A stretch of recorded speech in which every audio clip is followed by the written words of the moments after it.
Hi, everybody. Welcome. Welcome to Corlight's Spiritual Weather Report. It is July 18th, 2021, and this is Brad, and I'm here in the United States, and my beloved Leslie is in South Africa. And gosh, we always look forward to these monthly calls. We always enjoy being in community with you, whether you're with us live or listening in the future. I know most people do listen in the future, but the truth is, as we say every month, there's no such thing as time and space at this other level of reality. So the truth is, the ultimate truth is that we're all together no matter when you happen to be listening, which is great news. And we're all part of this field of love together. So just quickly, before we get started for the day, I wanted to mention, I mentioned this last month as well, Leslie is turning 75 on August 12th. So it's a big, milestone birthday. So we're planning a special rolling global meditation that day, and Leslie will be sending out a transmission of healing energy that day. So I invite you to look for the email announcement we'll be sending out. There are some other fun aspects of the celebration that we'll be announcing in the email, or emails, probably a few leading up to August 12th. So be on the lookout for that. And the last announcement is I also just want to remind everybody about my upcoming event with Anna Breitenbach, the interspecies communicator. It's called For the Love of Animals, A Call to the Heart, and the dates, you can hold the dates for now. It hasn't been announced yet, but the dates are September 22nd through October 31st, and the details are forthcoming. We'll be announcing it in a couple of weeks at the end of July, and that's when registration opens. And at Corlight, we don't usually do events around interspecies communication. This is something fairly new for us. So we decided to offer the course because we were reflecting on the amount of fear and separation in the world today. And we wanted to offer some kind of antidote. And the love of animals that we all feel is one way of finding that love and connection that we all need right now. So the course was our idea for an antidote. It's going to be an exploration of developing deep inner peace and quiet mind, and exploring the simple joy of connecting, listening. So I've been creating some new little videos and web pages on the Corlight website, which will be released soon, all around this. And Anna and I, just this week, recorded a 45-minute webinar that we're going to be editing soon and releasing in August. It will be a free offering.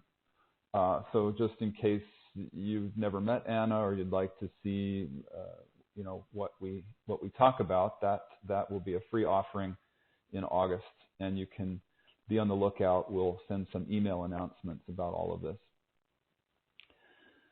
And lastly, about the course, even if you're not available during the window of September, October, you can still join the course, because the replays of all the modules and the live Q&A calls will all still be available through the end of the year. And I think I forgot to mention that that's what it is. It's a 6-week course. There'll be a module every week, a short 20-minute teaching module that's pre-recorded, and then there'll be 2 live calls in that window as well for Q&A. And it's very exciting. I'm just super inspired about it. We've never done anything like this, so I'm really excited to be working with Anna. She's been a friend and a colleague of ours for many, many years, and I'm sure most of you know about her work. She's just a very powerful and extraordinary interspecies communicator, and a dear friend, and a loving human being.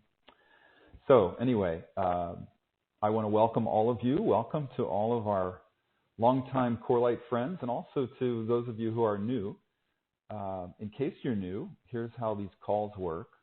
Leslie remains in silence and gives a transmission of healing energy during the call. And I start with offering a guided meditation, and then I talk about the prevailing energies that are affecting us all and about the spiritual principles that are most helpful for us right now. So we'll have time at the end for questions and answers and sharing. It's not live. They're pre-submitted sharing and questions. And if you're on the web call, you can type your questions on the Q&A board. And as always, you can email us questions or sharing in advance at courses@corelight.org. courses@corelight.org. And what's been happening lately is that the questions on the Q&A board get answered on the next month's call because we often run out of time. And then we close the session with a brief guided meditation or a prayer, whatever we have time for. The calls are roughly 2 hours, and you can always listen to the recording later. We send the link out to the email list, and it's also posted on YouTube. So without further ado, let's begin with our guided meditation. And I invite you to sit comfortably and relax, close your eyes, and take a few long, slow, deep breaths. Long, slow inhales.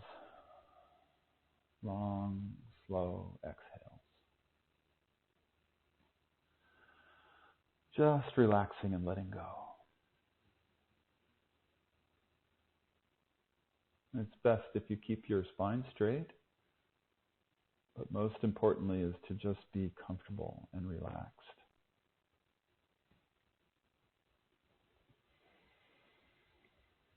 Breathing in the light and the life force that surrounds you. Breathing out any tension that you might be holding on to in the body.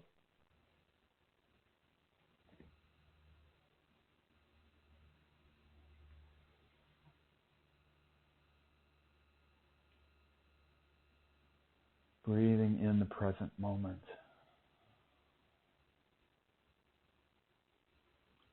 Breathing out any worries about the past or the future.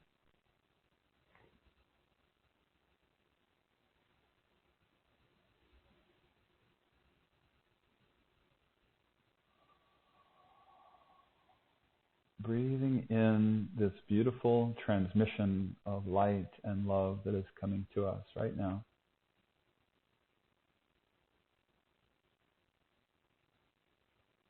Breathing out any stress that you feel in your body.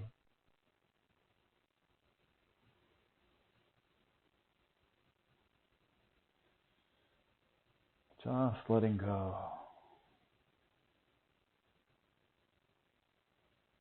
While you continue to breathe, let's do a muscular relaxation from head to toes, as we always do. And I invite you to visualize a warm liquid like honey pouring over the top of your head, relaxing every muscle that it touches. Feel your scalp relaxing deeply. Feel this warm honey pouring over your forehead and your brow, relaxing all those muscles, flowing over into the eyes and relaxing the eyes. So much that the eyeballs fall back into their sockets. Just allow them to relax completely. We hold so much tension around the eyes. Dozens of tiny little muscles around the eyes that hold on to tension. So just feel them melting away. Completely letting go. Feel the honey pouring over your temples and your entire face, your head, relaxing your ears and your cheeks and your nose and your mouth, your jaw. Relaxing the back of the tongue.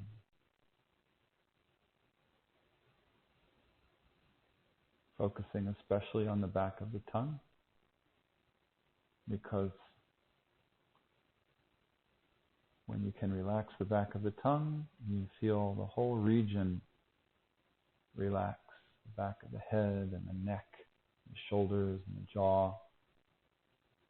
So just focus there on the back of the tongue for a few moments, just letting that whole region deeply let go. Feeling yourself sinking deeply, more and more deeply into relaxation. Feeling the honey pouring over your neck and shoulders, down your arms, all the way to your hands and fingers. Relaxing your chest and your upper back. And all the way down your torso, the lower back and the abdomen.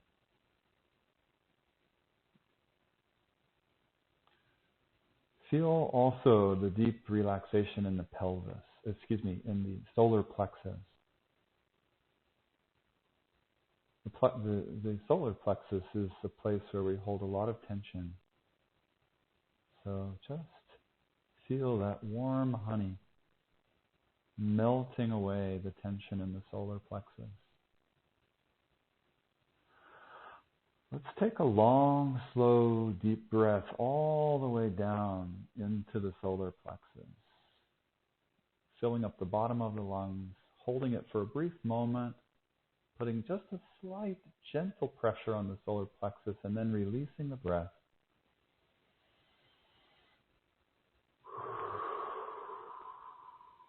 Let's do that a couple of more times. Breathing deeply down into the solar plexus. Stretching that diaphragm. And then breathing out, relaxing that place where we hold the tension. It's right at the third chakra, the power chakra. One more time. Long, slow, deep breath all the way down. Filling up the bottom of the lungs with beautiful fresh air and breathing out all that stale air trapped in the bottom of the lungs. Feel how that clears your head and relaxes the whole torso.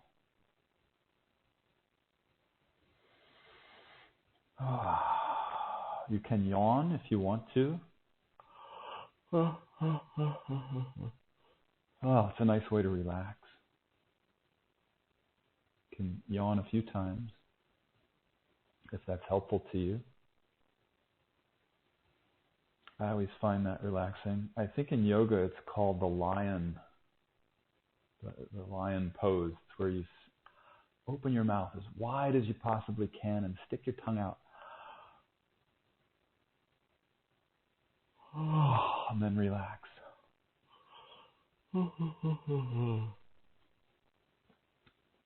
Deeply letting go. And then let's continue to feel that warm honey pouring down over the abdomen and lower back, all the way down to the pelvis. Feel it pouring over the front and the back of the pelvis, over the genitals and the buttocks. Feeling the psoas muscles that run down the front of the hips. Feeling them deeply melt and let go. We hold a lot of tension there, that IT band area.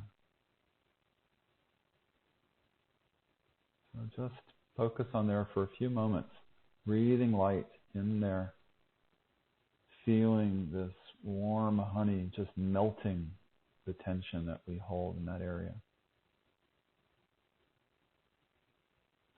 If you can allow those parts of the pelvis to relax, the whole pelvis area, the whole region will relax. Just breathing in the light and the love and the healing energy all the way down into the hips.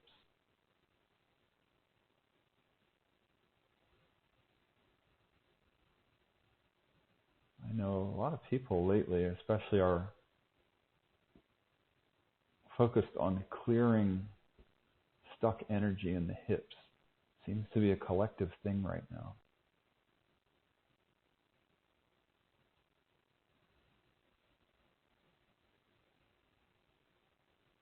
It's like an ancestral healing is taking place in the body. And some of it, at least, is focused in this area of the body for many people. So just allowing yourself to relax there and breathe the light into the whole pelvic region, especially those psoas muscles.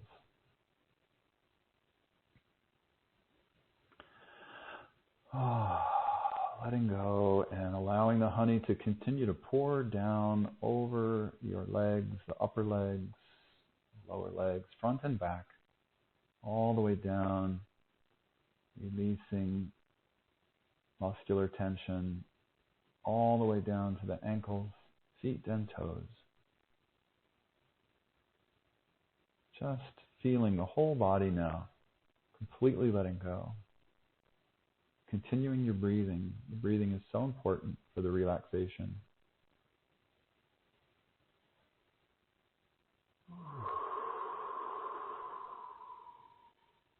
And if you participate in these calls regularly, you know the reason we do this is that relaxation is the foundation of the enlightening of our consciousness. And we tend to forget that. We're so busy. We go all the time, and we forget to relax. And if you're on a spiritual journey, it's actually one of the most important things we can do is take time to just stop and relax. So this is your moment. This is your moment to stop and relax and let go. And so now I'm going to be quiet for a moment, and I invite you to scan the body again from head to toes, just breathing light into any area where you still might be holding on to tension, and consciously breathing out the tension and the stress in that area, and relaxing the whole body completely.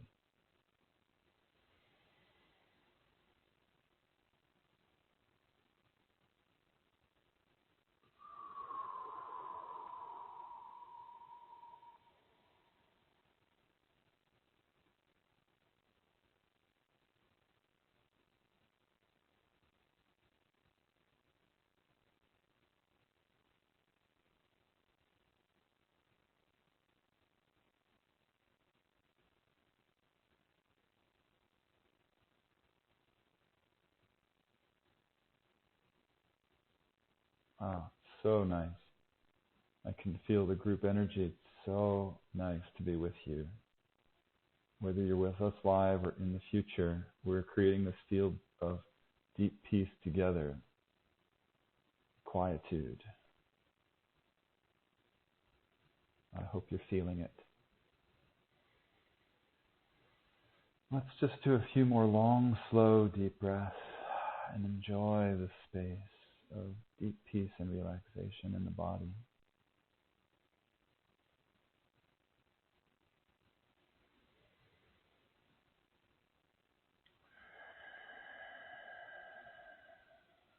As you breathe,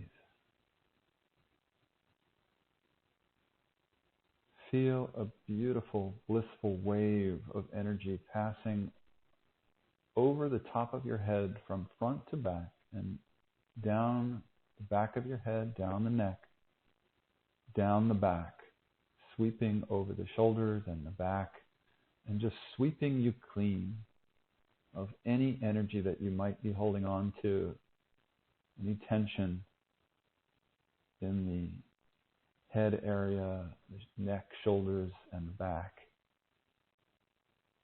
Just feel this beautiful wave of light washing you clean. You can visualize an angel in front of you, or an ascended master, somebody with a lot of light, blowing a breeze across the top of your head that floats down your back, sweeps you clean. Or maybe you can visualize an angelic hand or an angel's wing sweeping this energy clear out of your aura, out of your body, helping you to let go, relax completely.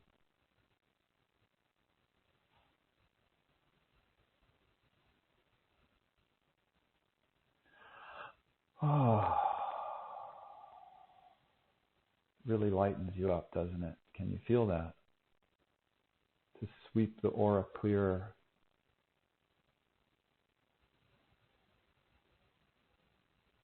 Feel the lightness, the levity in the body. You might smile as you feel the levity.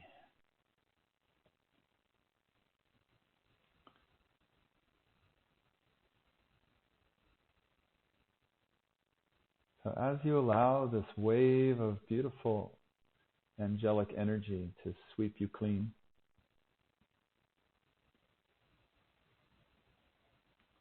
at the same time, feel your core,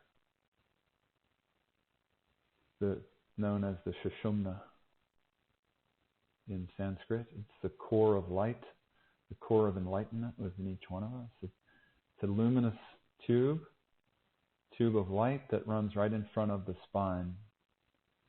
In the body, it goes all the way from the top of the head to the base of the spine. So just see it there, feel it there if you're able. I would imagine most of you are able to feel that. Most of you have been doing this for a very long time. So and it's okay if you can't feel it. It's okay if you're new to this or you're not able to feel it for whatever reason. It doesn't matter. It's still happening, whether or not you feel it. But do visualize and feel the core, and feel it lighting up and getting brighter as this wave of energy sweeps across the top of your head and down your back, across your shoulders, down your back, deeply relaxing you.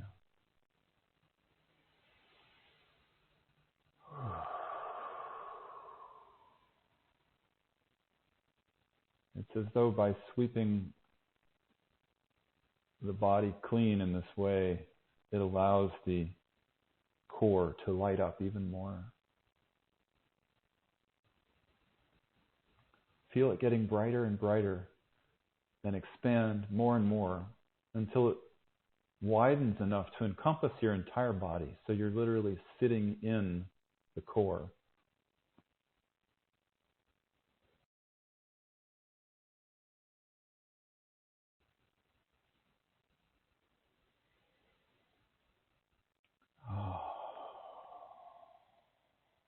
Just relax deeply in this column of light that you're sitting in.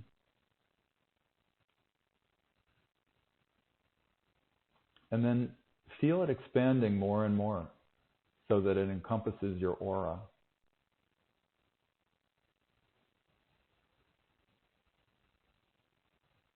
So you're sitting in this huge column of light. Big tube of light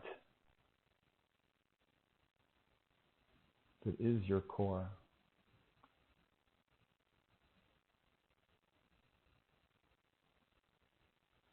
And let's feel and visualize that tube of light going all the way down into the earth, to the core of the earth.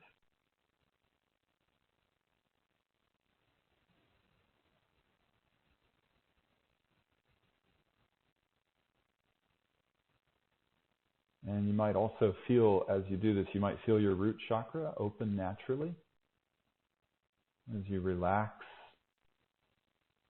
the root area. It's at the base of the spine.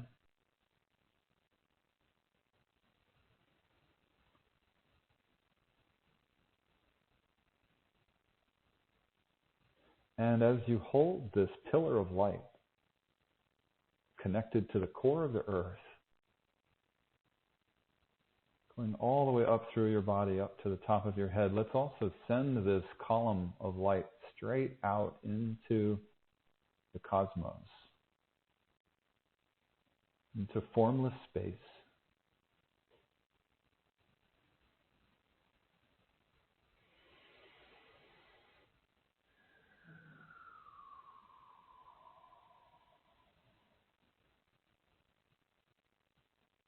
Feel the light column connecting with a universal source of energy out in the celestial realms.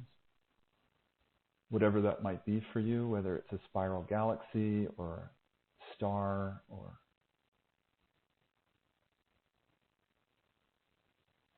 some heavenly beings.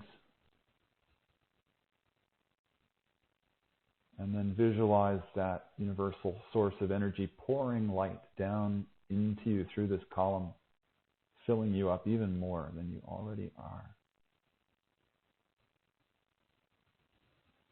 You might feel this group of angelic beings putting their hands on your head, filling you up with light. Or the spiral galaxy funneling this beautiful tube of light down into you.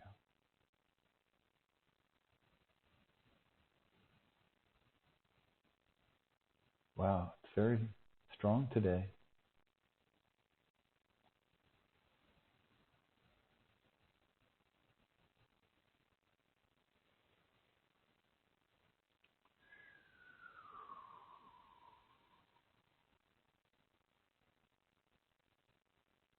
So feel yourself filling up with this light. It's coming up from the earth, and it's coming down from the celestial realms. Feel yourself suspended between heaven and earth. Feel your body, your physical body, suspended between heaven and earth. You are the midpoint between heaven and earth, that beautiful body of yours. So just feel yourself sort of in suspended animation, kind of floating above the earth, but grounded to the earth and held up by the heavens.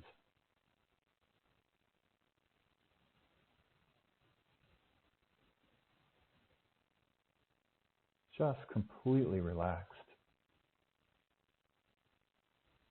And while you receive this beautiful transmission of light,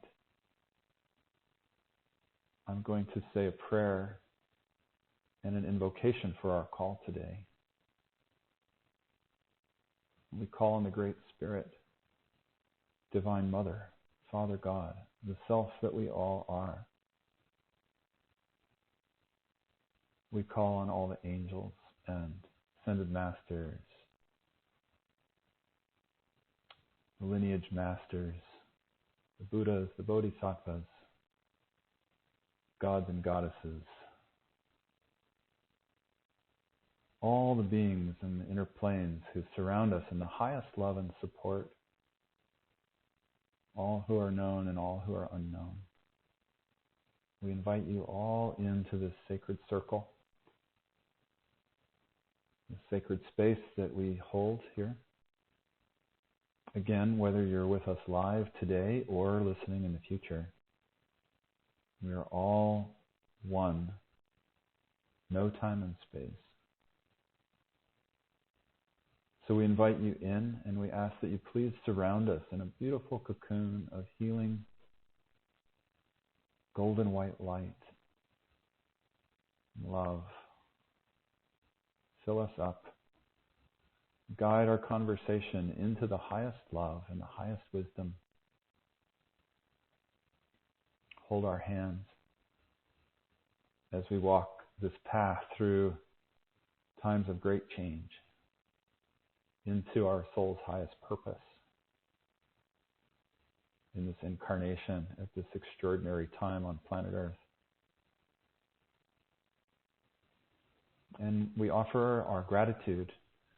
We offer our gratitude for this opportunity to be incarnate on planet Earth at this time, this extraordinary time, this pivotal moment in human evolution, in planetary evolution for all species. And we offer our gratitude for the opportunity to sit together in the light today, in this field of love, this beautiful field of love. We're so grateful for these bodies that we get to wear for a few years on loan to us from Mother Earth.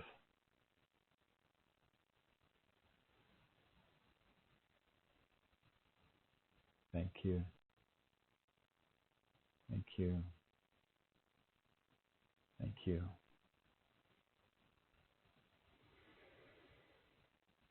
So I invite you to hold this meditative space. There's a lot of light today, and it's very beautiful. So if you'd like to just remain in meditation throughout the call, you're welcome to. I know most people need to multitask while we talk.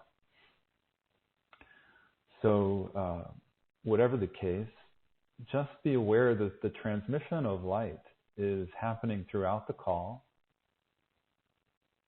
And so the more meditative that you can remain, even if you're multitasking, the more conscious you'll be of receiving the transmission of healing energy and love. You'll still get it anyway, but sometimes it's nice to actually feel it.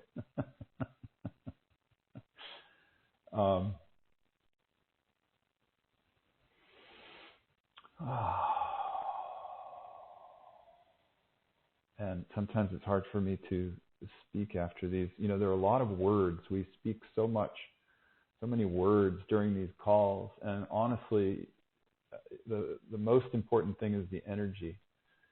So I invite you to really tune into that level, that energetic level beyond the words. Excuse me, I'm just going to take a sip of water.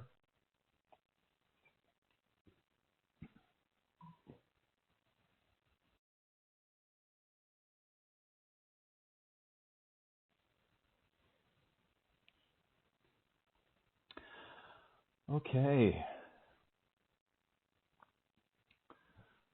So I was meditating on what to speak about today, and gosh, so much came through. I know we won't have time for all of it, but let me see what we can cover.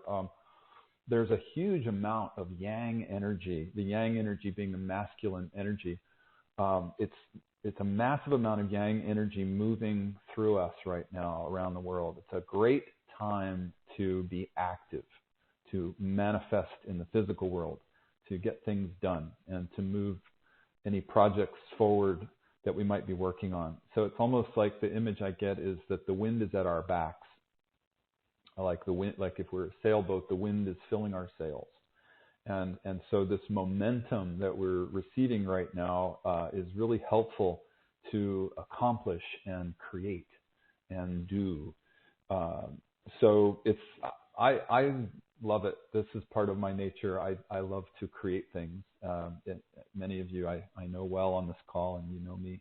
So I invite you, if you have things you need to do, you can use this time. You can use this energy of action for the next few weeks.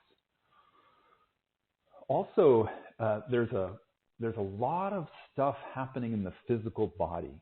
So many people I know are experiencing physical challenges or just plain body stuff. So overall, my observation is that it's an opportunity for a deeper level of healing in the body. It's like, you know, it may be something that a process, a mental emotional process or childhood wounding, something we've been working on for a very long time. And now we're being given an opportunity to take it to a deeper level. And it may feel disconcerting. It may feel like you're taking a step backwards. It may feel like something's wrong.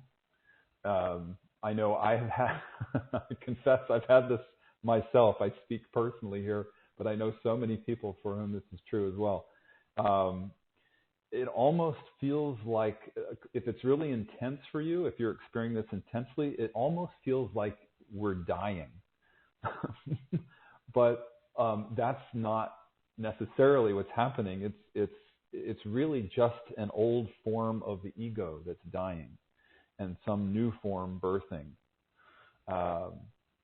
And it may not even be happening in your body. It might be something else physical in your world, like it might be related to work or money or relationships or home or, these major categories of life. So take a look and see if that applies to you in some area of your life, a death and a rebirth and an opportunity for a deeper level of healing of an old process, an old journey that you've been on. But for a lot of people I know, like I said, it's in the body, and some people are actually taking this time to leave. There are a number of people who I've heard from who've said a loved one has left recently, and that's hard. It's really hard for us it's hard for the people who are left behind. It's not necessarily hard for the one who crossed over. They're happy. And they're held by angels, and they're free of the body, and they're just flying free, But we get to be the ones who experience the loss of that precious body, that person who we loved. And so it can be a confusing time. I know a lot of people, some people have written to me about it, other people I've talked to, but a lot of people are saying it's a confusing time for them, that they're feeling disconnected and confused. And so I just say this so that everybody knows, we're not alone in this. Nobody's alone in this. This is an important time to be experiencing this. It's our opportunity to move through this into a new level of awakening to who we truly are, into our deeper selves. So it's like the manifesting, the birthing of a new you, a new aspect of you, a new part of your journey, a new manifestation, a new creation, whatever that is for you. And, if the challenges don't apply to you, if you feel like, wow, my life's great, I'm just sailing along, well, feel blessed, just enjoy it. Don't feel like you're being left out. Just really enjoy it. So it's true, this is true for the outer reality. In our world, the old systems are dying, and new ones are being born, just as it's true that it's happening inside of us. What happens to the individual is also happening in the world. So what you feel in your own life, you can just take that as a microcosm of the global macrocosm, and realize that all these challenges and changes that we're experiencing in the outer world, it's just, a collective is simply a group of individuals. So what's true for the individuals is just, it's going to be equally true for the collective.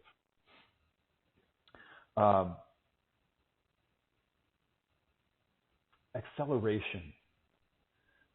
Every single month, I think, for years, I've been saying the same thing, as have most of you. The acceleration continues. And as it continues, the times get more intense. And the times can seem crazy, The times can seem really crazy with people feeling the intensity and the confusion and the disconnection and the fear and the radical change that's going on.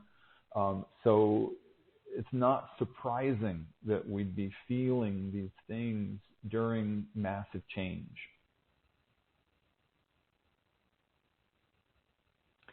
And I feel like it's really important for all of us, no matter how long we've been on the spiritual path. And I know many people on these calls, it's been many decades we've been on the path. Many of us together, walking the path together for decades. But it's important for all of us to remember that this is why we incarnate on planet Earth, is to change. and that's what Earth is about. Earth is about change upon change upon change. So we come here for that experience. We come here to have an incarnation where we learn about change. And it doesn't mean that things are coming to an end. It doesn't mean death. It just means a morphing into something new, a graduation into something new. Like imagine a rejuvenating of energy. Rejuvenating meaning becoming young again, breathing life into it again in a new way so it can be reborn in a new way. And it's, I've been laughing so much lately. I don't know if you guys have been feeling this too, but I just laugh all the time now about the cosmic joke. And the great cosmic joke in my mind lately is, we come here to experience this change. and yet the ego is synonymous with control. So we've got this ego that's all about maintaining the status quo and keeping everything the same at all costs. And yet, at a soul level, we've come here to experience the change. So we're in this conundrum, and I feel like, sometimes we forget this, and it's always important to have a reminder about it, and to laugh about it. And so I guess the question, the logical question becomes, well, how do we reconcile that? It's fine to recognize it and to laugh about it, but then what do we do? How do we reconcile that? So I think first it's just recognizing it is important. That recognizing that this is the case is very helpful, and it helps us to witness. We realize that we're in a conundrum. We're on this path of the great mystery, and that's number one. Part of us wants to remain in the control, and part of us knows that we're here to change. So after that, recognizing and witnessing that, after that, I feel like it's really important to remember to have a conversation within ourselves, a conversation with those different parts of us. Because the more those different parts of us can communicate with each other and come to some kind of agreement, the smoother life is, the smoother things go for us in general, and the easier we can move through the changes. So I know this is, how do I say this? This is the very beginning of the spiritual path. This is important information, but even as spiritual seekers for decades, it's still something we tend to forget. And so I just, to be clear about this, let's talk about it for just a moment. I just want to be clear that I'm not saying we need to eradicate the ego. It's not that the ego is bad or wrong. And, Leslie never advocated that, even though some people thought she did. And I don't advocate that. And it doesn't work. Anybody who tries to kill the ego or squash it or hide it or whatever, it doesn't work. So it's not the ego is bad or wrong. Everyone on the planet has an ego. Even enlightened beings have egos. Sometimes, especially, have egos. But let's not go there. What Leslie always told me about her enlightenment was that when she woke up, her spiritual guide said to her, you can leave now. You don't have to return to the body. You can just drop the body and go if you want. But if you choose to stay, you could help a lot of people. And so she agreed to stay. And when she agreed, I'm making a long story short, by the way, but when she agreed to stay, they said to her, okay, well, your old ego is finished. So we're we're going to give you what we'll call a caretaker ego. And just think of it as a very streamlined form of ego. Think of it as like a caretaker, quote unquote, kind of ego, where it's just lean enough that it allows you to exist in the world.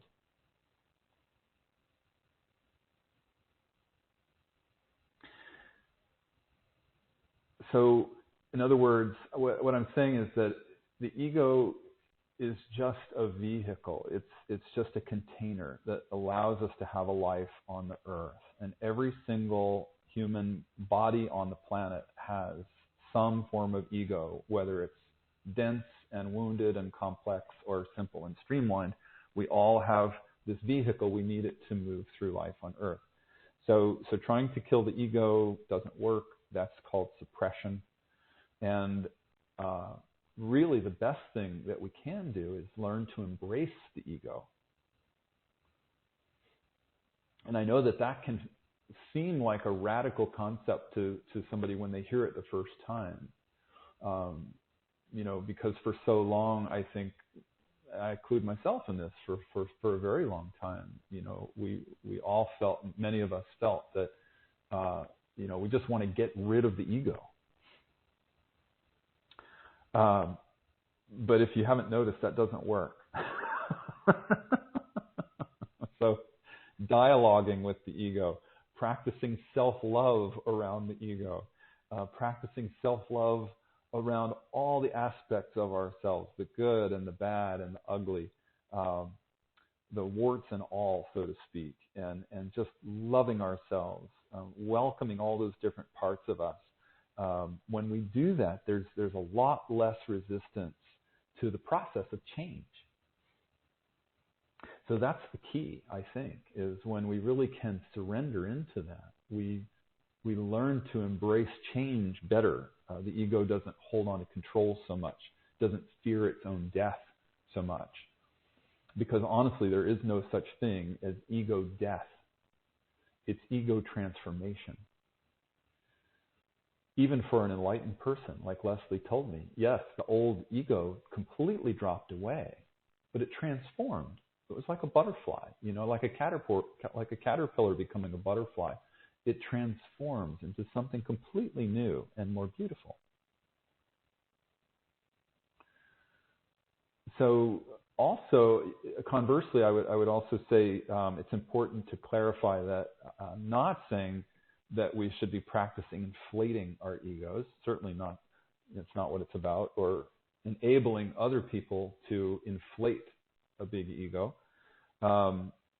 If you know somebody, if you're in a relationship with somebody who has a big process around, some form of ego, like arrogance or maybe dominance, or some other kind of let's say an obnoxious ego pattern that rubs everybody the wrong way. It's really painful to be around.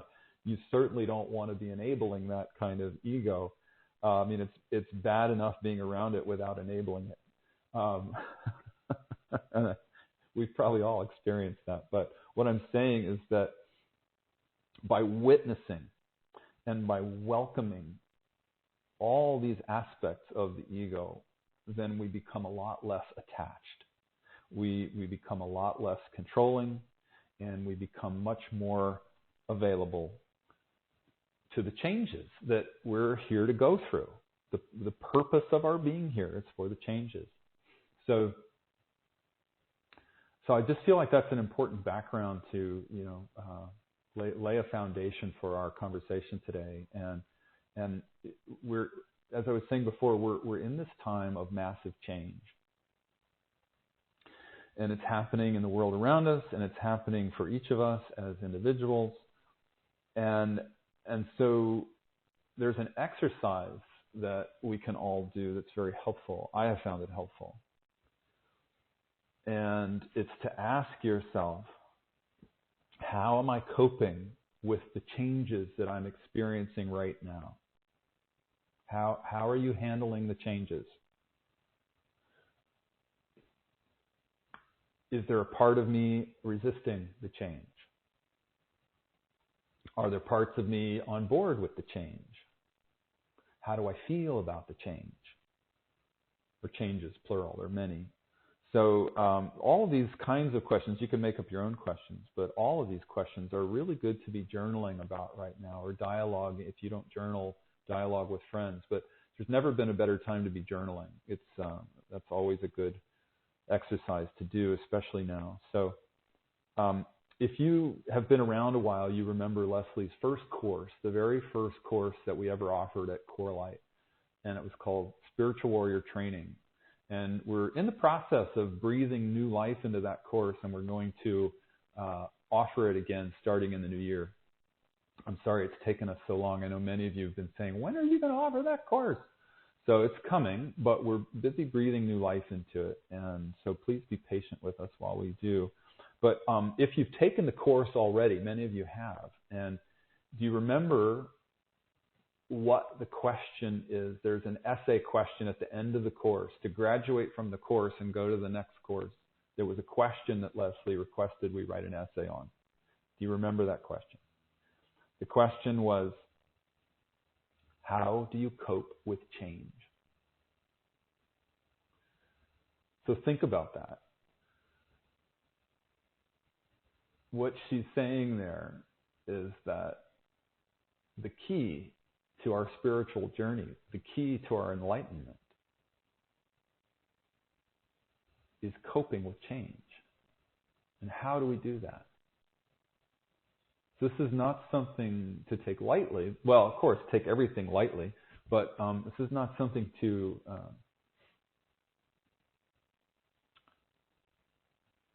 not focus on. We need to focus on it. We need to talk about it and journal about it. We need to explore it. It's one of the most important practices we can do. So we come here, we come to planet Earth to create, to be creators. We're aspects of the Creator. So we come to play with manifestation. We come to play with the forms of the earth. You can consider yourself like an artist of life. And we're creating our lives as we go. Every day, a new creation. Every day, a small step on this path of creating your life. And so we're in an especially powerful time right now to play with whatever it is we want to create for ourselves. And this is, again, both as individuals and collectively, this is true. It's a time that we're being given to play with creation and to create something beautiful and new. And it's also an especially interesting time because just as we are experiencing this burst of creativity and this ability to move into something new, we're also going through the ending of the old. We're going through the death and rebirth process. And that includes, I would say it also includes the, let's call them constraints or controls that we're being subjected to on the planet right now. You know, it's an irony that freedoms are being taken away, so to speak. And yet there's this opposite energy. There's this other energy of birthing and creating anew. So I just want to point this out so we can be witnessing it and aware that both are happening simultaneously. Pay attention. We need to be paying attention to both and making our choices about which do we want to participate in. You know, do we want? We don't need to talk a lot more about that. I know that you know the answer to that. You want to be expressing. You want to be creating. You don't want to be contracting into fear and constraints. It doesn't feel good. So this is our journey right now. We're exploring this. And so here's another great exercise for our times, and that is to look ahead, vision. Look ahead 5 or 10 years from now, or even 20, depending on how old you are. You pick the time frame, but just pick a time in the future and start to vision it and ask yourself, where do I see myself then? How do I want to see myself then? Where do I want to be at that time? So, for example, it might be in terms of a physical accomplishment that you know you need to do or you really want to do. You might want to, build a house or create an album if you're a singer or a musician, or if you're an artist, you might want to have a gallery exhibition, or if you're a writer, you might want to write a book, or if you are an employee of a company and you're not satisfied, you may want to leave that job and start something new, maybe something on your own, create a new business, or whatever it is. But look at what that is, and how do you see that? And another way to look at it is maybe in terms of the inner path. So take a look at, like, for example, what egoic limitations you might want to have cleared by that time.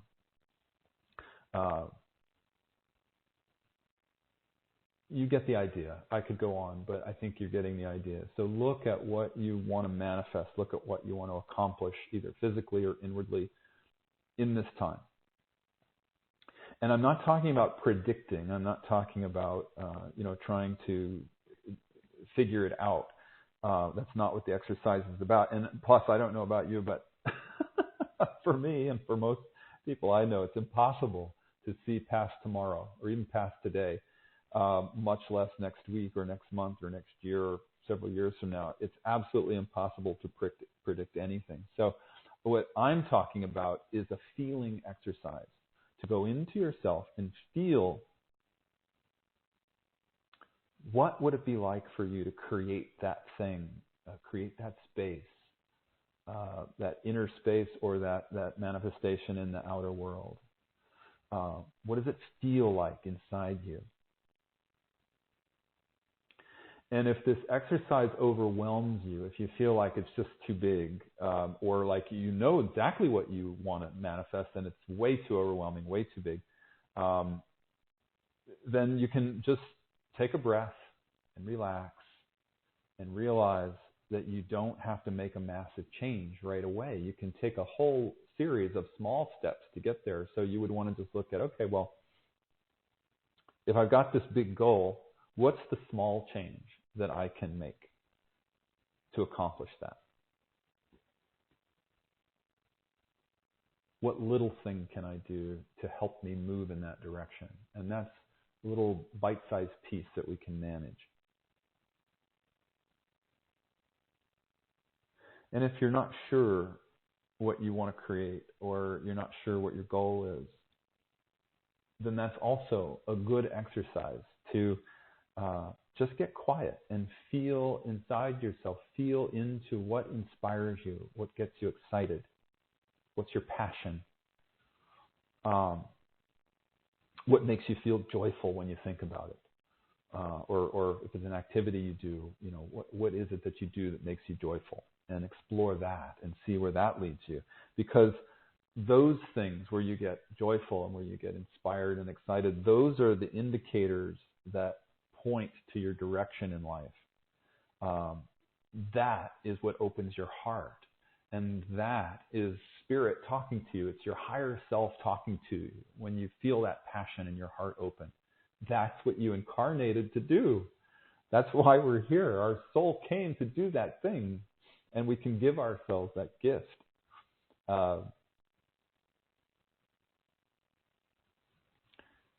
This is another question I wrote down here. I'm just referring to my notes for a moment. Excuse me. So a couple more questions you can ask yourself with this exercise. Who would I be if no one were watching?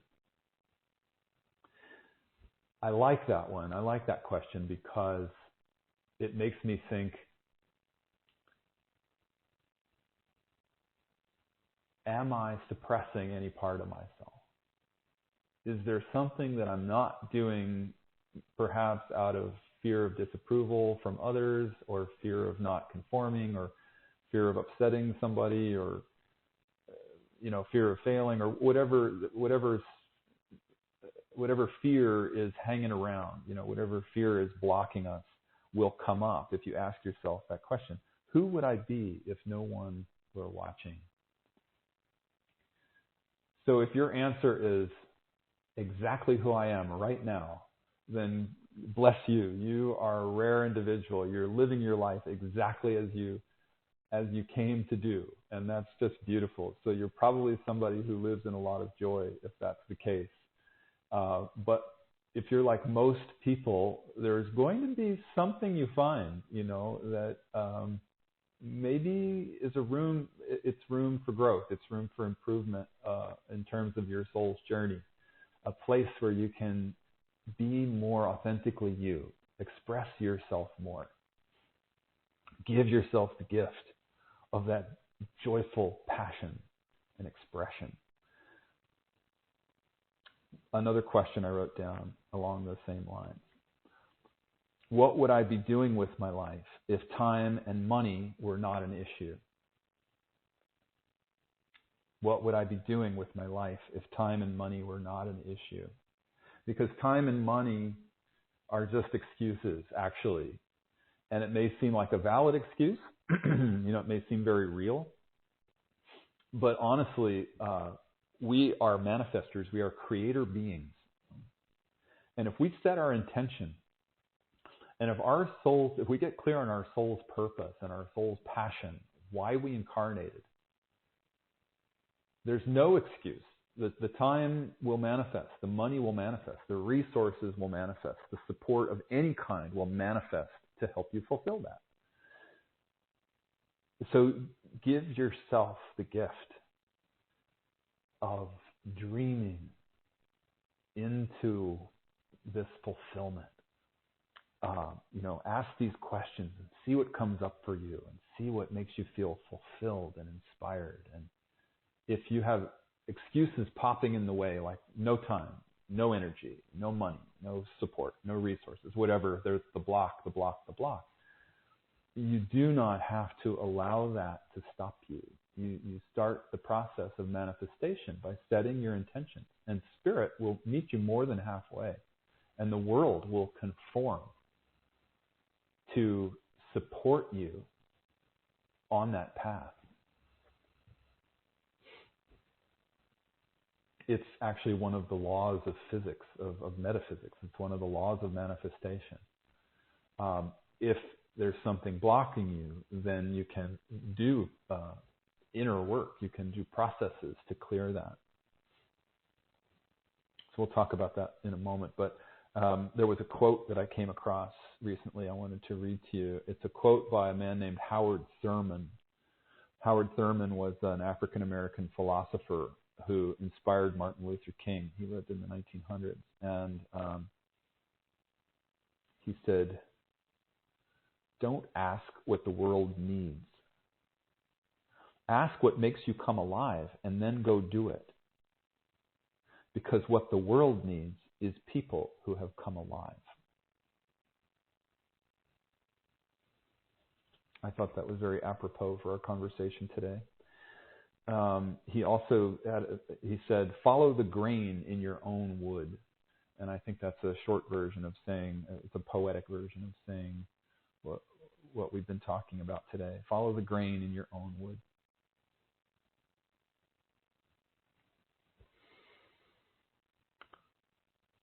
So creating, I wanted to speak a little bit more about that. As we focus on being the creator of our lives and feeling into what we want to create and what our soul came here to do and to create, it's important to remember that the ultimate reality of our physical world is that everything is inside us. We see the physical world outside us, and we think it's real. It looks real, and we knock on wood, and it's solid, and it feels real. But in reality, it's just a manifestation of what's inside of us. And quantum physics is starting to prove that, and the enlightened teachings for millennia have spoken about this. And it's the principle that Leslie talked about for so long and wrote about in the Marriage of Spirit book. The principle is that the world is our mirror. And so just like when we look in a mirror, we know that what we see in the mirror is not really us, And we know that if we want to change what we see in the mirror, we don't go up to the mirror and try to change the mirror. We know that we need to change ourselves. We need to change what's inside to see a different reflection in the mirror. And that's the key. The change comes from inside. So what we're thinking and feeling, our state of mind, our emotions, all the habits and patterns and conditioning, and how clear we are, all of that determines what we see in the mirror. So the outer reality, the physical situation, is not what creates our state of mind and emotion. It's the other way around. And so I felt like, I know this is a reminder for many of you on the call, but it's always, for me anyway, it's always a good reminder to remember this, that we tend to forget that we want to go change the mirror. And I love this metaphor because it's a good way to remember that, well, if we want to change the reflection, we need to actually change us, not change the mirror. So I hope that's a helpful reminder for today. There's one last piece that I wanted to share before I open up to some of the questions that we received this past month. And I wanted to talk about this massive change that we're going through as a species right now, the planetary change that we're going through right now. And again, this is going to be a reminder for many of you, but I hope it's helpful. I know it's been helpful for me as we grapple with these major changes in our lives, whether it's in your body or in your some other area of your life, like we spoke about earlier.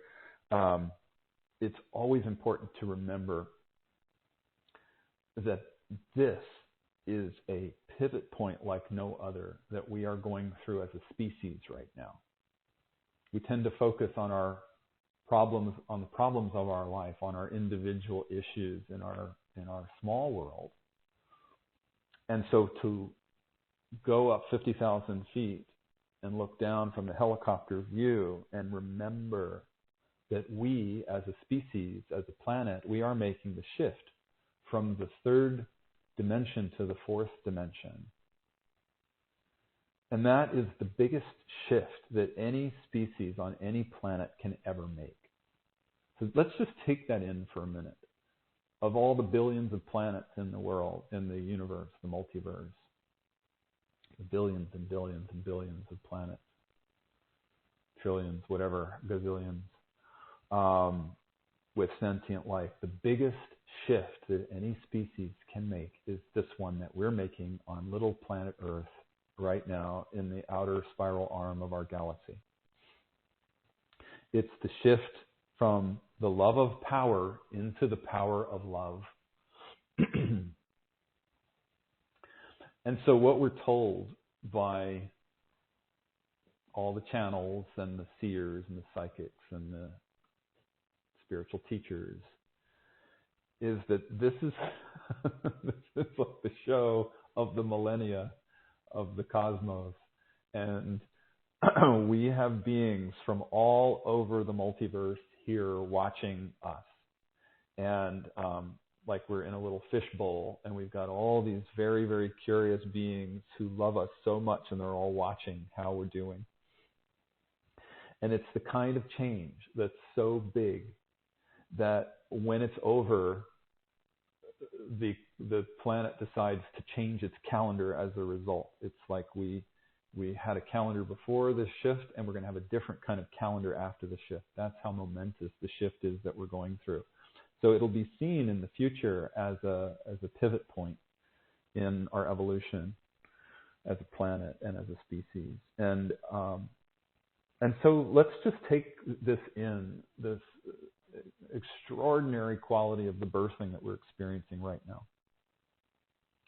And especially over the coming decade.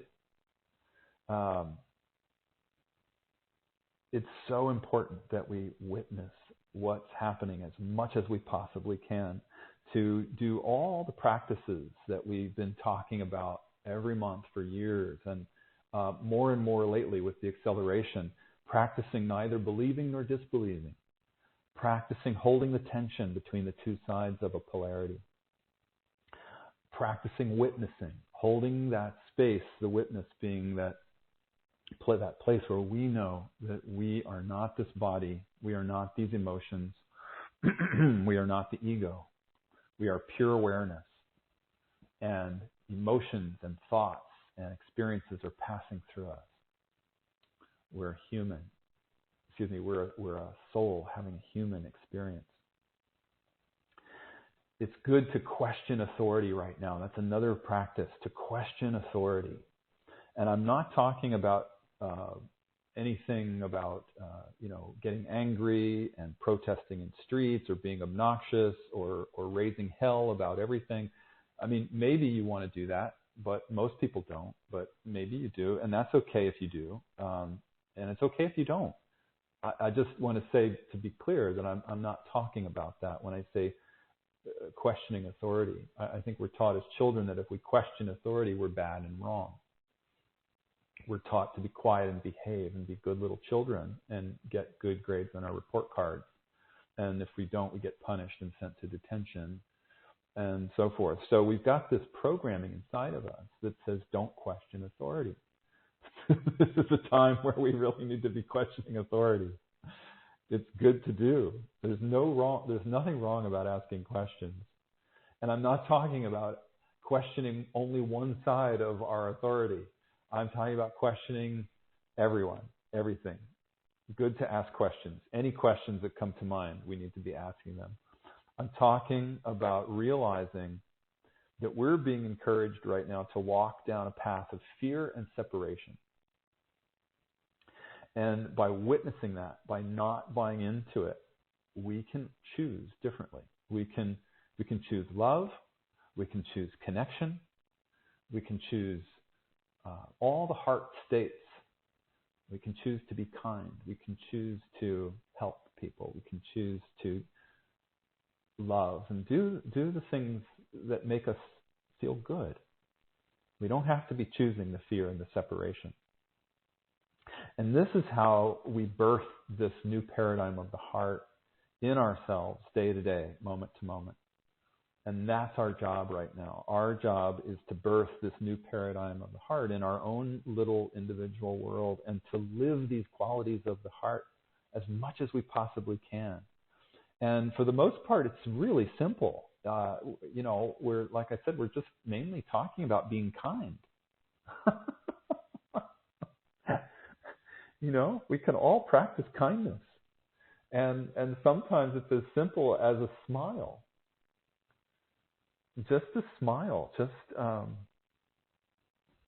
Sometimes the days are so challenging that if all we can manage to do is smile, then it's a good day. And I know if you're wearing a mask, one of the games that I like to play is smile under the mask and see if I can get somebody else to smile back and if I can tell that they're smiling too, because you can see a smile in somebody's eyes. You don't have to see the smile on their face. You can see the smile in their eyes. So even though we've been forced to wear masks, not that that's bad or wrong. I'm not judging, whether we should or shouldn't be wearing masks or whatever. I'm not saying any of that. All I'm saying is that we have been required to wear masks, and it's hard to not see people's smiles.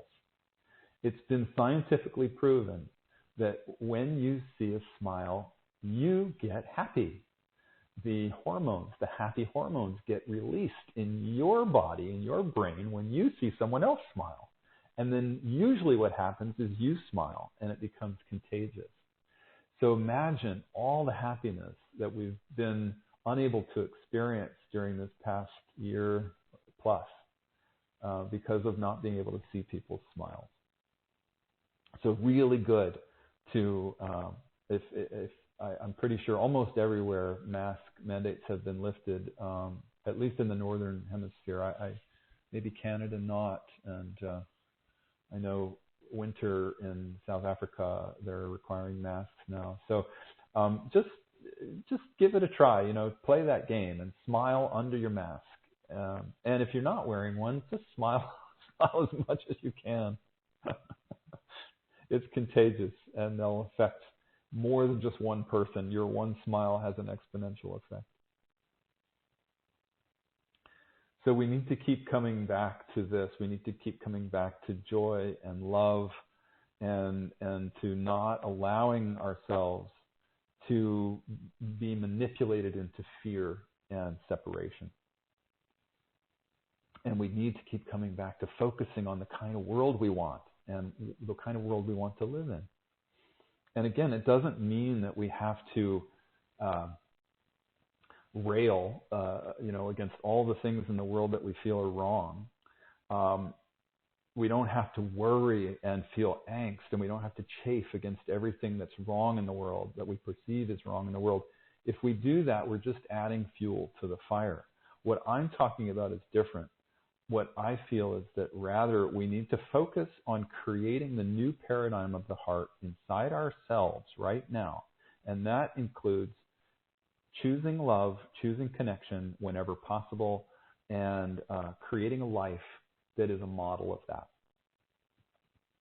And we're ready to do this.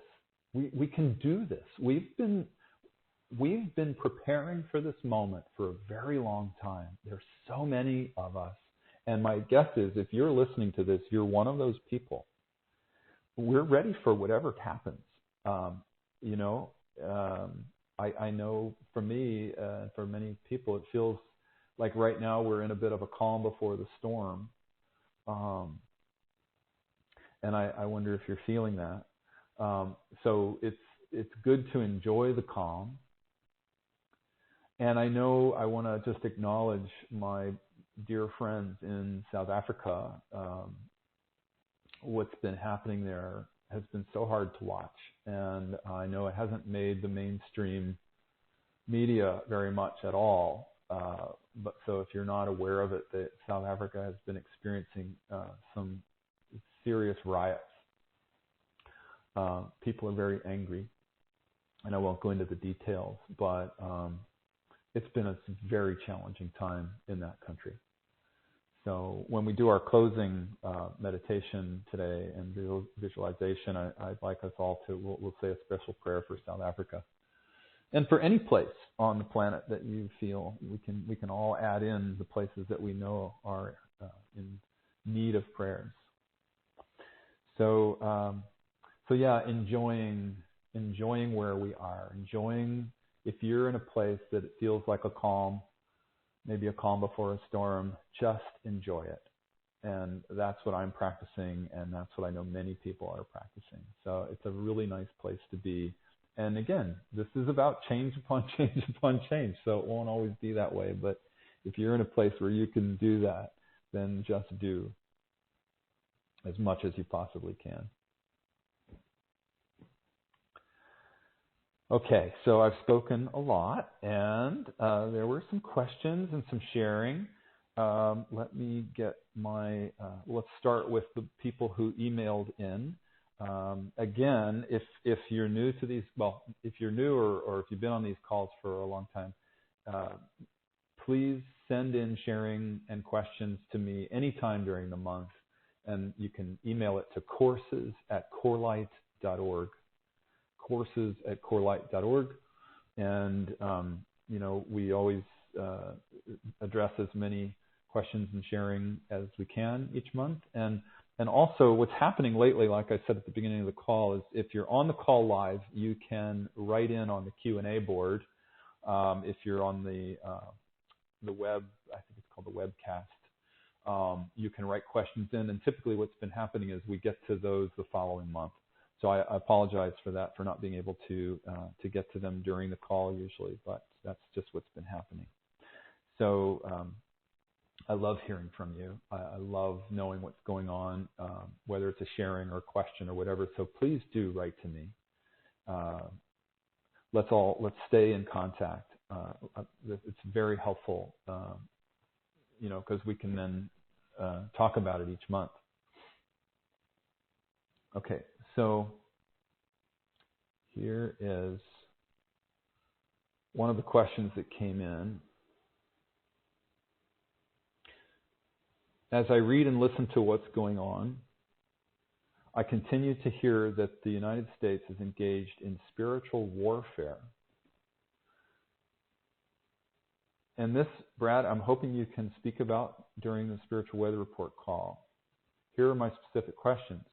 What is spiritual warfare? What is religious warfare? Is this really biblical warfare from a Christian point of view? Good versus evil? Is this a constitutional warfare in a country that Christians view as one country under God? I would really appreciate some clarity around all of this, because for me it's been very muddled. So I have to say that question really got to me. So I've been sitting with it, and what I decided to do was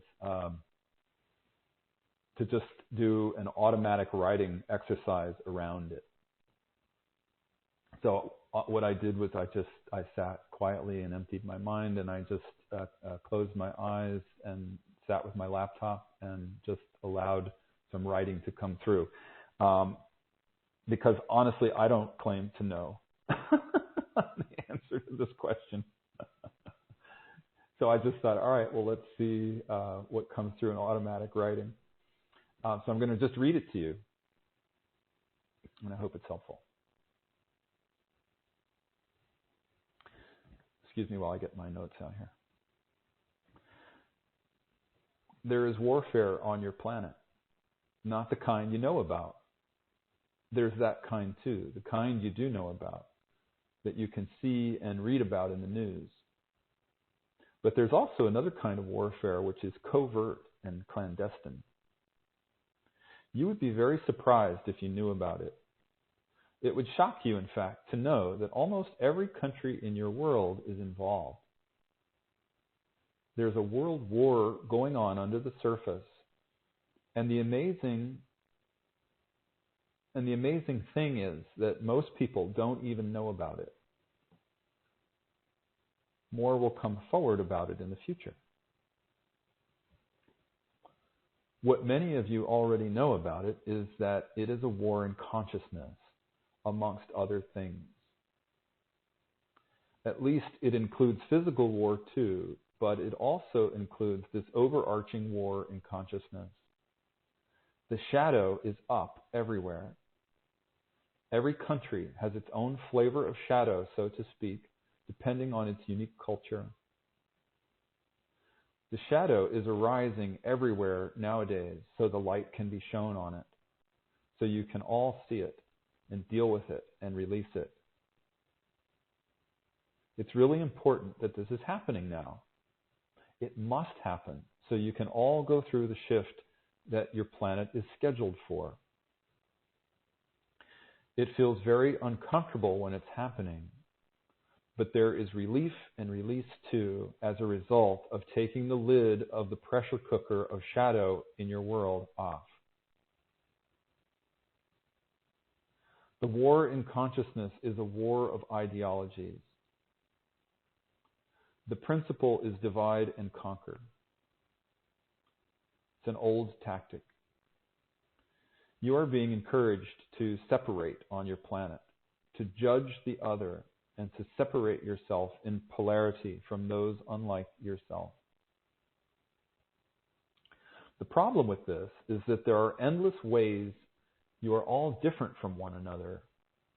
So if you follow this path, it will lead to everyone being isolated from each other, even family members being separated from one another.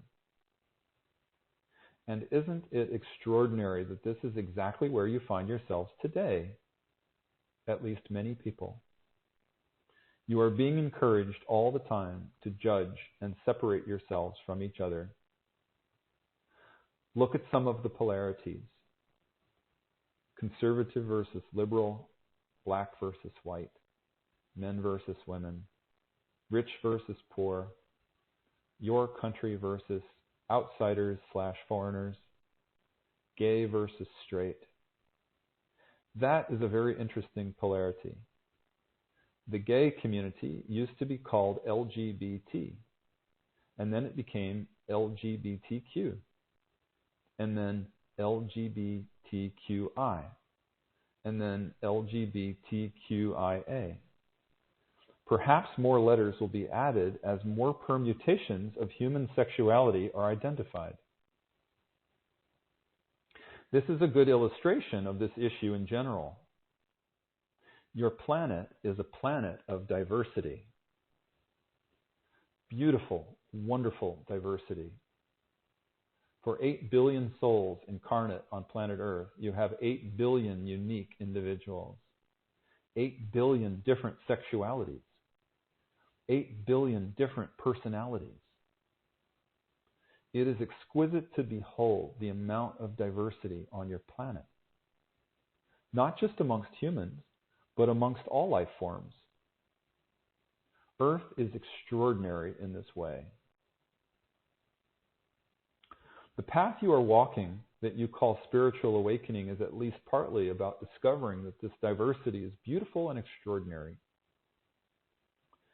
And also recognizing something very important, a foundational aspect of your existence as a human being on planet Earth. You are not different from each other. You're not separate from each other. You are all one unified consciousness. In fact, you are all one being, one organism. But you believe you are separate from each other, from the natural world, from all of life. You believe you are an individual not connected to others. And this is part of the illusion of Earth, part of its magic. You come here to experience this amazing illusion that you're separate. It allows you to learn all kinds of lessons that you couldn't learn otherwise. Lessons about tyrants and victims and saviors. Lessons about loss and gain. Lessons about emotions. Lessons about power and sex and death. Lessons about all the pairs of opposites. The new paradigm of the heart that you are birthing right now is also known as the paradigm of unity in diversity. It is recognizing that yes, you are each unique individuals and all different from each other, but you are also all one. You are all aspects of the one creator.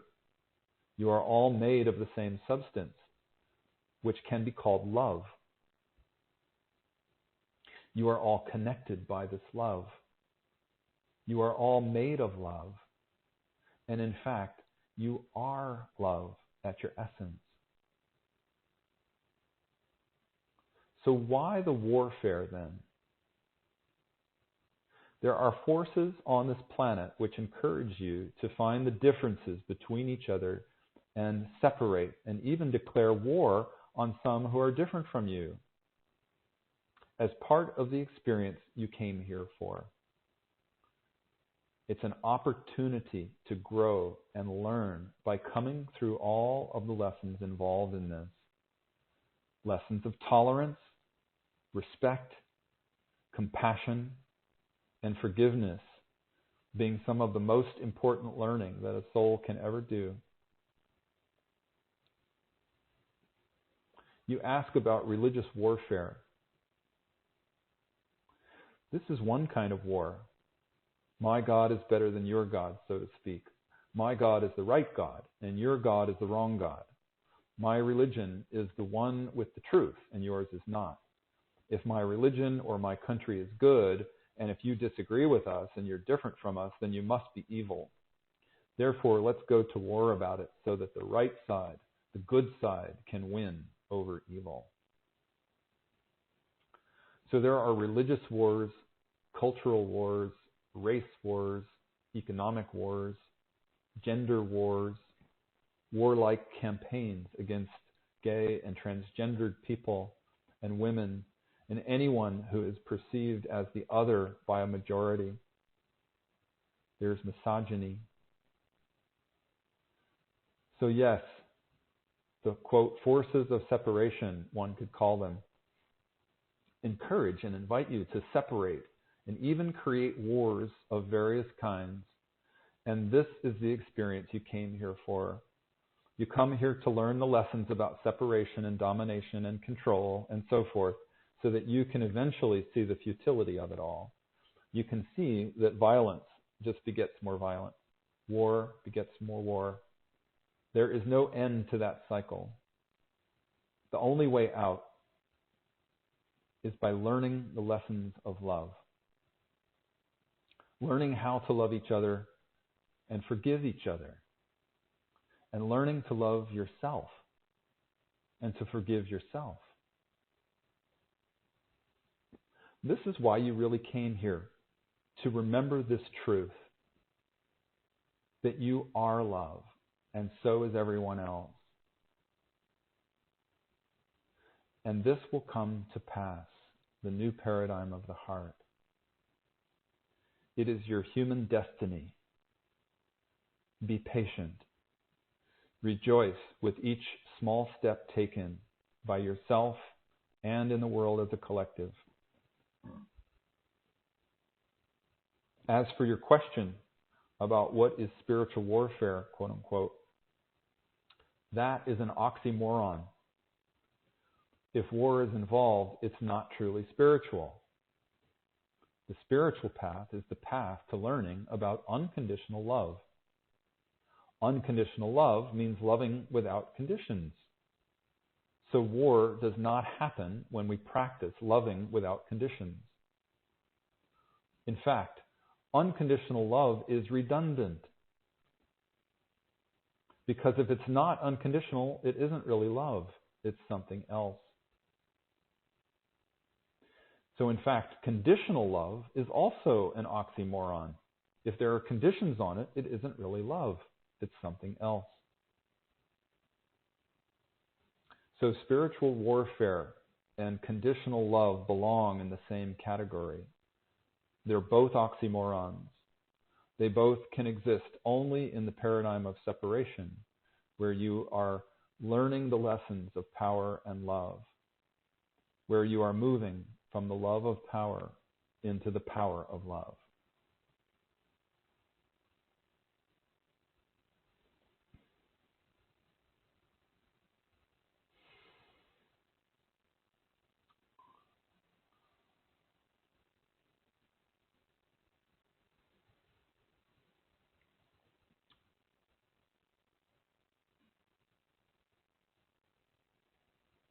So, I'm sorry, I'm quiet because I'm just sitting with that. And I feel like that's a good place to end. I feel like that's a good note to end on. I'm still feeling the energy moving from the beginning of the call. There's a lot of energy moving. And so what I'm feeling guided to do right now is to begin our closing guided meditation or prayer or whatever it's going to be. I never know. So let's go ahead and do that. I don't plan these things much at all, if at all, especially the last part. So what I'm feeling guided to do right now is to invite you to, if you're multitasking, I invite you to stop multitasking just for a little bit while we complete. And if you're sitting in meditation, that's great. If you have the capacity to just be still and get quiet, of course, not if you're driving. Don't close your eyes. So let's take a few long, slow, deep breaths and relax. And I'm just going to take a sip of water.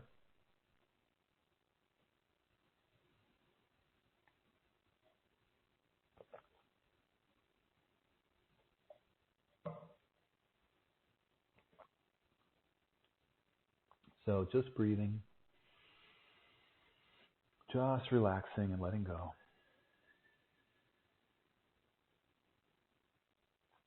I think we may have stirred up the energy quite a bit with the words.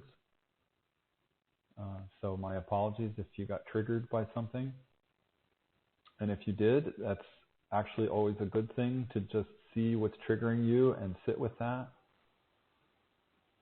Just breathe into it and witness, what is it that got triggered? What is it that got stirred up inside you?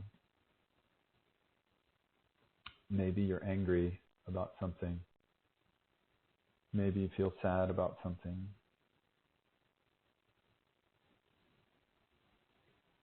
See what that is. Just quietly. You don't have to think about it. Just quietly breathe and feel into that part of you.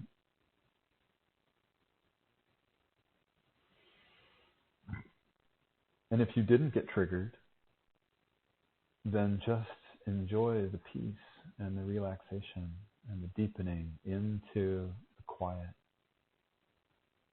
as we breathe.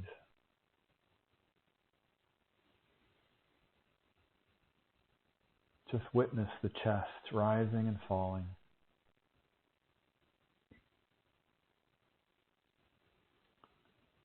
Feel all the tension flowing out of your body. You can visualize a wave pouring from head to toes, pouring through you, sweeping you clean. Feeling the tension flowing out into Mother Earth. She gladly takes the shadow from us, the negative emotions. She's happy to do it.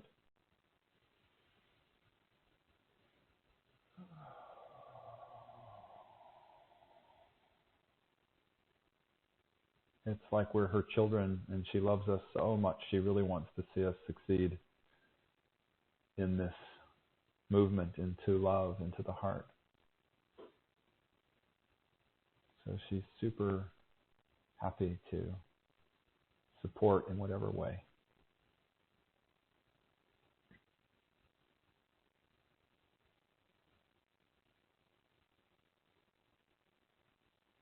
Just breathing, letting go.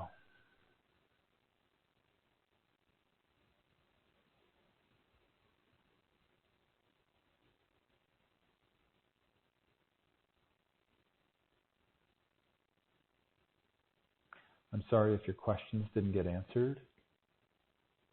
If that's triggering for you, I apologize. We'll get to as many as we can next time, next month.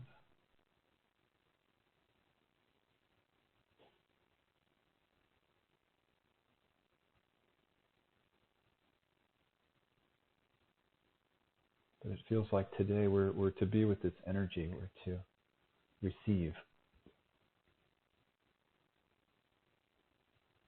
So just receive as you breathe. Let's put our attention on the crown chakra. If you're new to this, the crown sits on the top of the head like a crown a king or queen would wear. And you can just visualize it there, and if you're sensitive, feel it. It's called a 1,000-petaled lotus, and you can feel it opening up petal by petal on the top of your head.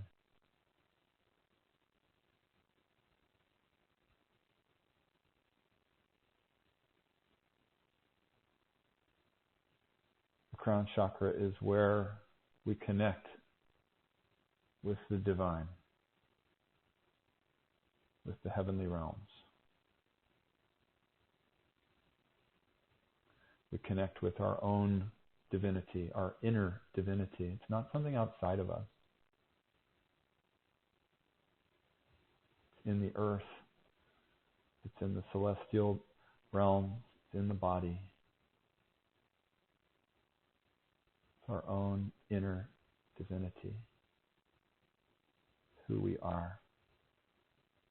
And when we can connect with the crown chakra, helps us to become aware of that visceral experience and that understanding of who we truly are.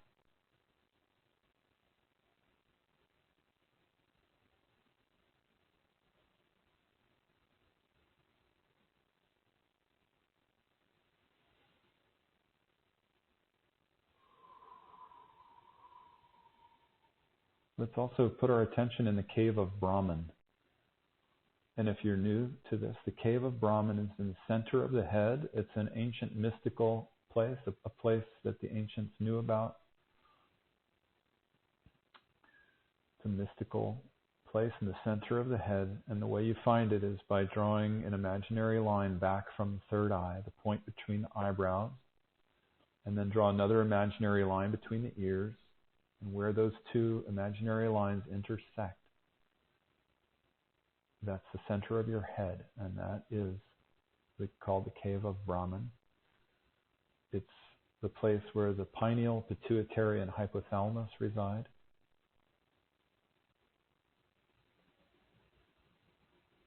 So just put your awareness there and feel what happens when you put your awareness there. It's not a doing. You don't have to think about it. It's just a being. It's a letting go and relaxing and a feeling, being present to this place.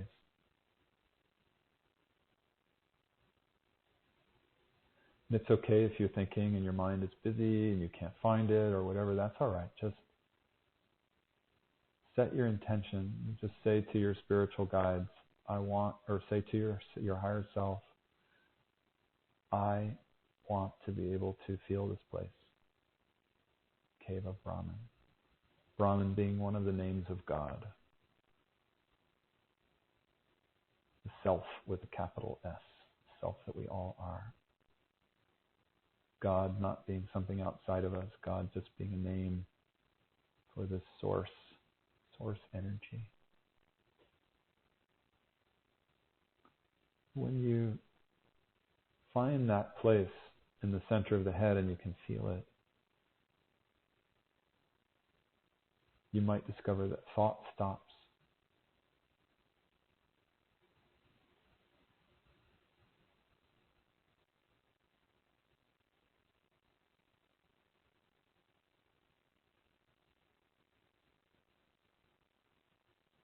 You might feel an expansion of energy around your head.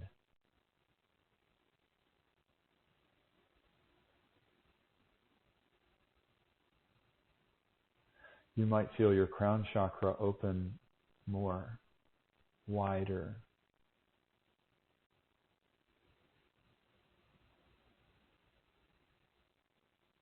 Sometimes it can open so much it feels like a sombrero sitting on the top of your head.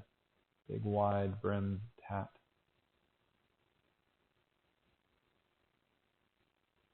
And it's okay if you're not feeling it. That's totally fine. The energy work still happens anyway.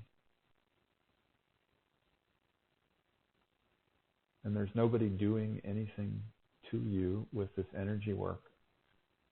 It's your own higher self and your own guides giving you what you need.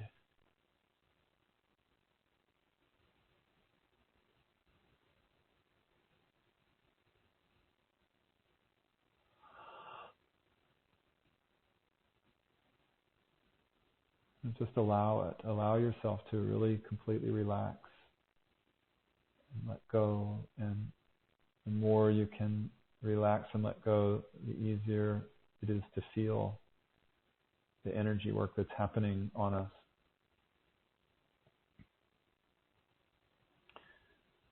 Continue to focus on the cave of Brahman, the center of your head. It's a magic, mystical place. And it's where we actually can connect with the cosmos.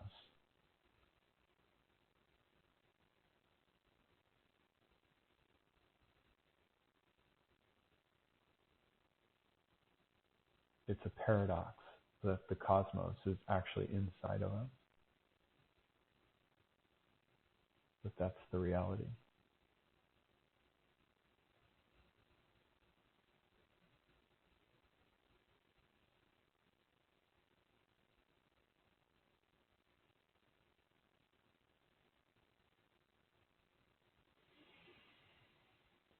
Just breathing, feeling this place.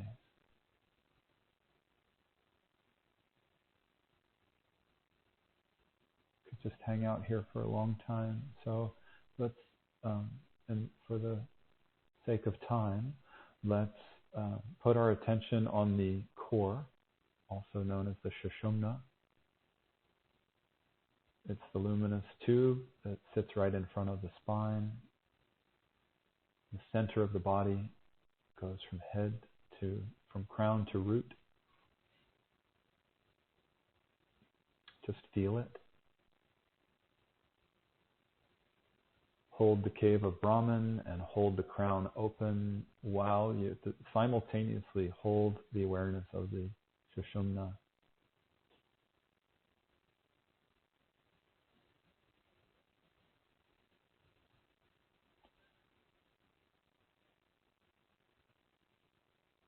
Drop the Sushumna, like we did in the beginning meditation. Drop it down into the center of the earth. It's also known as the grounding cord. So you can feel the root chakra naturally open and relax while you drop your grounding cord down to the center of the earth. See it as this column of light, Sushumna.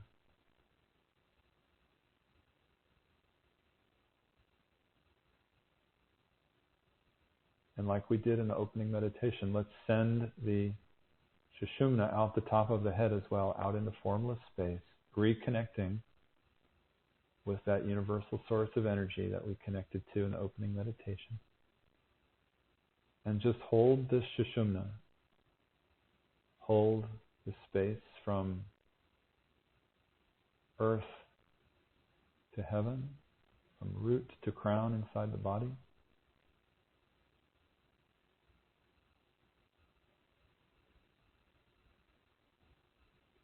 Feeling that you are this pillar of light.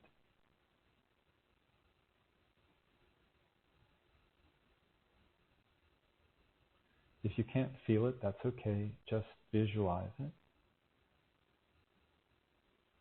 And that's all right. Try not to get frustrated if you're not able to feel.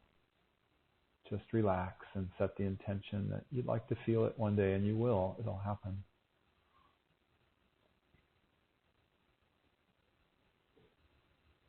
Just allow yourself to be right where you are. Visualizing is just perfect. And if you can feel, that's great too.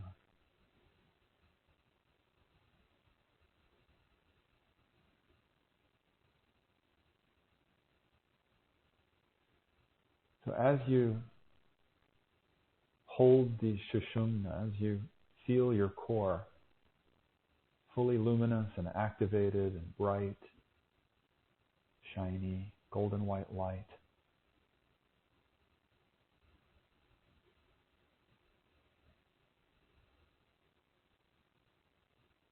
recognize everyone else on this call,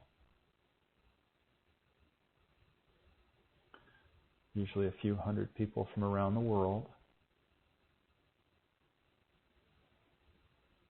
if you include everybody listening in the future. So just visualize this family of light of ours, this core light family, holding our Sushumnas all over the world.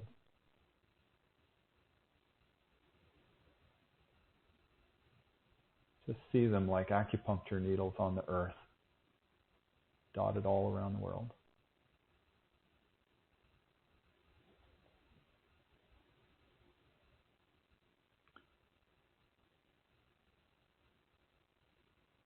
While you visualize this and hold your own Sushumna, I'm going to speak a little bit about the Sushumna,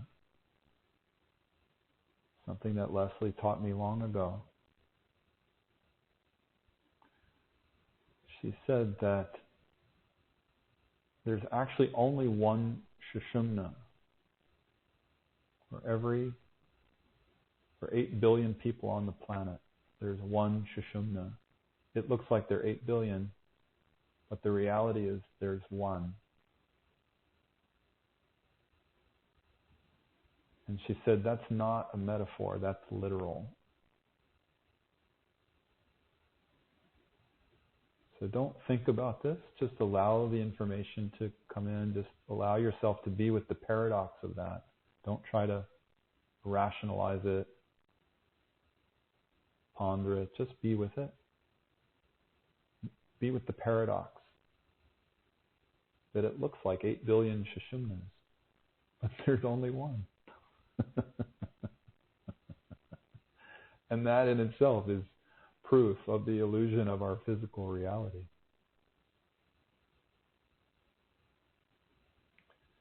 It's the place where we share unified consciousness. It's where we share our oneness. It's the truth behind the words that we are one. All is one.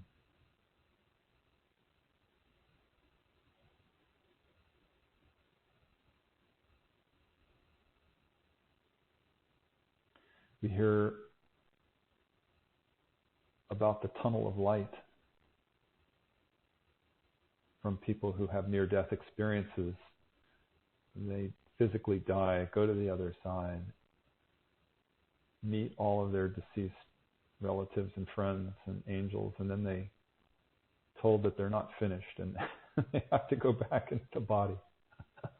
And they all tell us the same thing. They tell us about the column of light, the tunnel of light. And that's it. That's this. It's the Sushumna. The tunnel of light.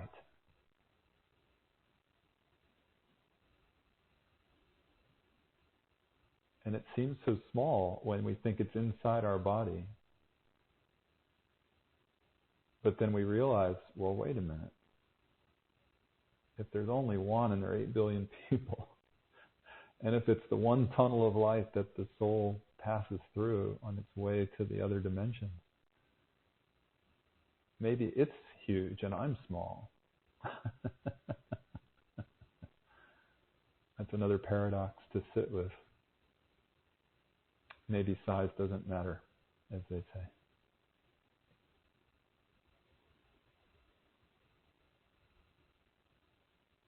Maybe the appearance doesn't matter.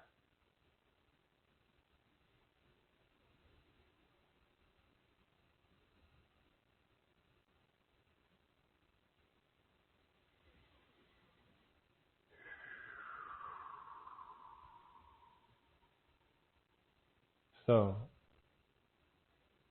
the final piece of our session today is I invite you all, as we hold this beautiful, beautiful energy, we're in such a beautiful space, all of us right now. I invite you to continue holding the energy of the Sushumna with the open crown and the cave of Brahman in the center of your head. And I invite you to speak either silently or outwardly.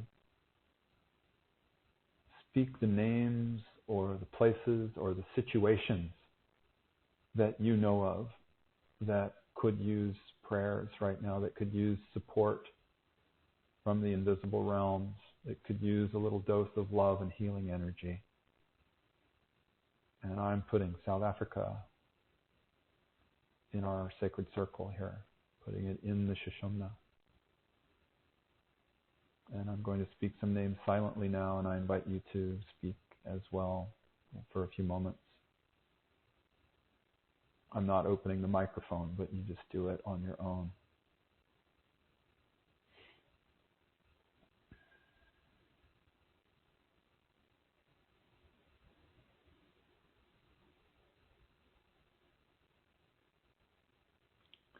And know that as you put these people and places and situations,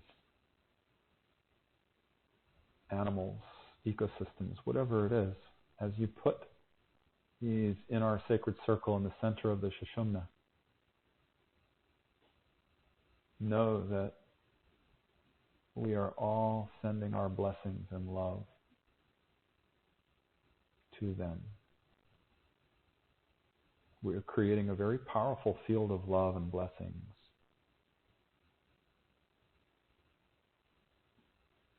The power is not to be underestimated. It's extraordinarily powerful. The power of prayer, inner blessing.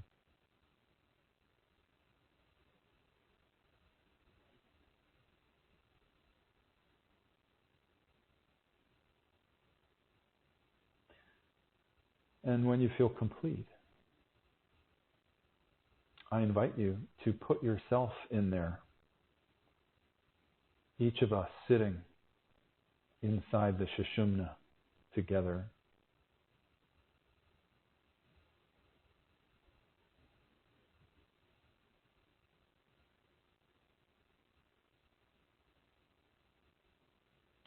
Feeling the love field, feeling the blessings coming to us.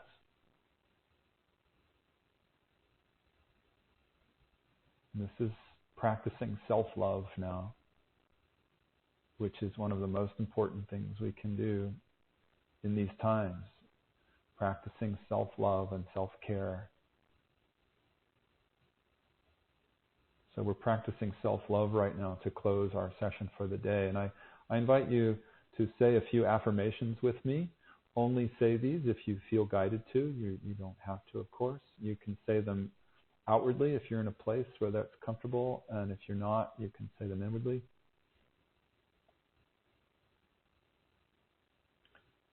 I love myself. I love myself. I love myself.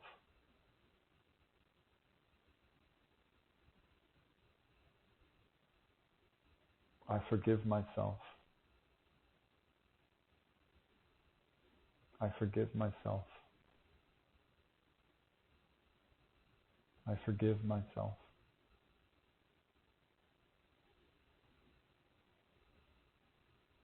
I bless myself. I bless myself. I bless myself.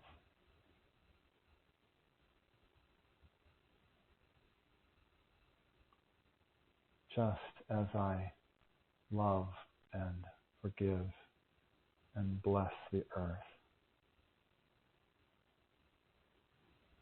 Just as I love and forgive and bless the earth.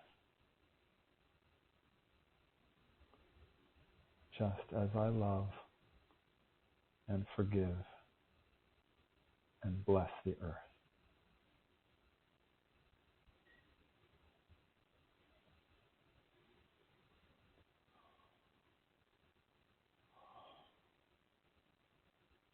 And we give thanks for this day. We give thanks for this time that we share. We give thanks for this sacred circle and the field of love that we share together as a community. Even though you may not see or know each other, on the inner planes, we're all together. We're part of a soul family. And so we give thanks for our soul group and for this gift of life in these bodies on planet Earth at this amazing time. And we give thanks for the love that we share and the blessings we receive. Thank you. Thank you. Thank you. Aho.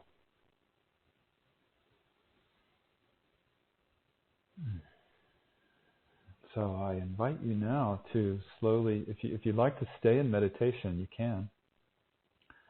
And otherwise, I invite you to slowly come back into the room and slowly wiggle your fingers and toes and move your body and open your eyes when you feel ready. Feeling happy and rejuvenated and full of energy and full of love to have a beautiful day or a beautiful night's sleep if you're listening to this before bed. So I thank you, everybody. It's always wonderful to connect with you. I love you. Leslie and I both send you our love. We love this time together. We're with you all the time, sending you lots of love, and we look forward to reconnecting again next month. Thanks for showing up. All my love.